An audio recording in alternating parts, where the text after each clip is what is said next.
Dr. Clark will be on campus next week to talk with students and faculty members. Coming up on NESCOM Connection, we'll be examining some aspects of the national economy and how it hits home for Mainers. Next May, Amanda has a self-titled EP coming out that was produced by Joanna. Dr. Clark's main focus at NESCOM in Husson is to transform student lives. I'm Kristyn Labrie, NESCOM Connection. Thanks, Pat. I'm here live at the Husson University campus as the Husson Board of Trustees recently announced the new president succeeding the current president, Dr. William Beardsley. The name, Dr. Robert A. Clark, formerly a Mainer, currently residing in Indiana with his wife and 2 daughters. As a vice president for strategic initiatives and as a director for the Institute for Global Enterprise at the University of Evansville in Indiana. He also serves as a Schroeder Family Dean and Professor of Finance and International Business at the University of Evansville's Schroeder Family School of Business Administration. Clark holds a Ph.D. in finance from Purdue University and an MBA from the University of Maine, as well as undergraduate degrees in Spanish and business. According to Husson University's interim provost, Dr. Lynn Koyogan, Clark has family roots in the Bangor area and wants to be actively involved with the students at Husson University. They are very excited about Dr. Clark's presidency. They believe he brings a fabulous balance of a very strong business background as well as a strong liberal arts background. Clark has a variety of accomplishments in higher education, including serving as a Fulbright Scholar at the Norwegian School of Management and as a guest faculty member at the Business and Economics University in Vienna.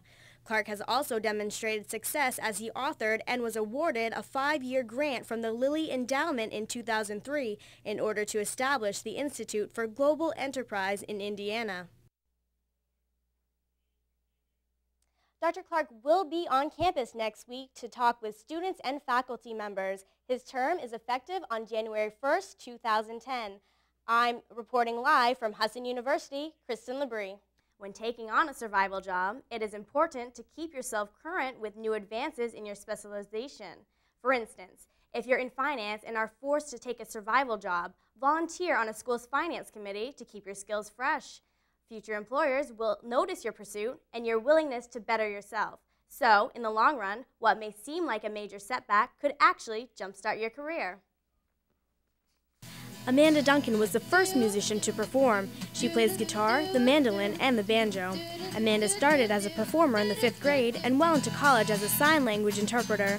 Influenced by oldies, country, and 40s tunes, she calls her music folk pop and was nominated for her work. 2 years in a row I've been nominated for Best Female Acoustic Act, so I'm hoping maybe 3rd time's a charm. Amanda later turned the stage over to Joanna Burns, who started playing piano at 5 years old. At 17, Joanna's first gigs were at open mic shows. She usually performs on the East Coast, but hopes to eventually bring her unique music to a national level. So inspired by, I guess, some musical theater, some film score stuff, some blues, but generally I would say piano pop. Next May, Amanda has a self-titled EP coming out that was produced by Joanna. I'm Kristyn Labrie, NESCOM News.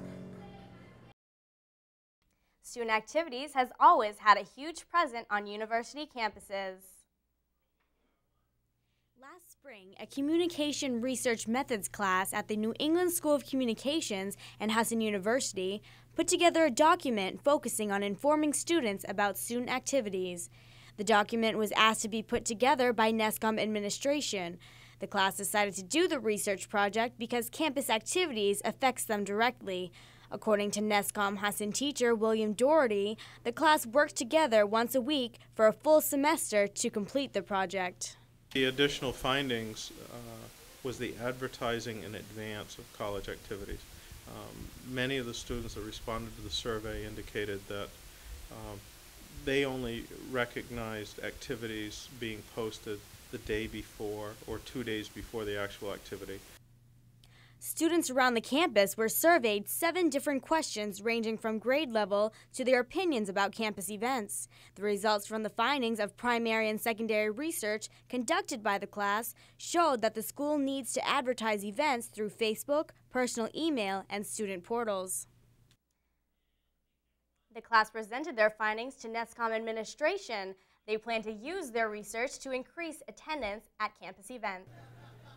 Originally from New Haven, Connecticut, Eric O'Shea has been doing comedy for over 13 years. He was recently awarded the 2007 National College Comedian of the Year and has worked with many famous comedians. Performed with, basically you perform by, I've been doing this 15 years, you perform by yourself for about an hour. But in terms of bigger names, Wendy Liebman, Daryl Hammond, Eddie Brill. O'Shea wanted to become a sports broadcaster and graduated with a degree from Marquette University. He loved to perform, but sports broadcasting wasn't for him. You want to dive into the big stuff, and that wasn't really available. Now it's more of an entertainment sports, and I really just felt I have an oddity that I have something to say, so I wanted to kind of just go up there and try some jokes. O'Shea has traveled to over 70 schools every year. He also performs at corporate shows, festivals, and theaters. Hello, and welcome to the Maine Report. I'm Kristyn Labrie. This is a public affairs program produced by the students and faculty of the New England School of Communications for the people of Maine. This program can be seen on the NESCOM television network and streamed online at nescom.tv. On today's show, we will be discussing a disease that is rapidly growing in the United States as well as in the state of Maine. Every 9.5 minutes, a person in the United States becomes infected with HIV, which is the virus that causes AIDS. More than 1 million people in the United States have AIDS, and of those 1 million, 14,000 of them die each year. AIDS is a worldwide epidemic, and education is the first step to stop the spread of this deadly disease. The Eastern Maine AIDS Network is a not-for-profit agency that provides services for people living with the virus. The agency educates the people of Eastern and Northern Maine in a community outreach prevention program. 1 out of 5 people do not know they have AIDS, and EMAN offers testing for the virus as well as support for the people living with HIV/AIDS.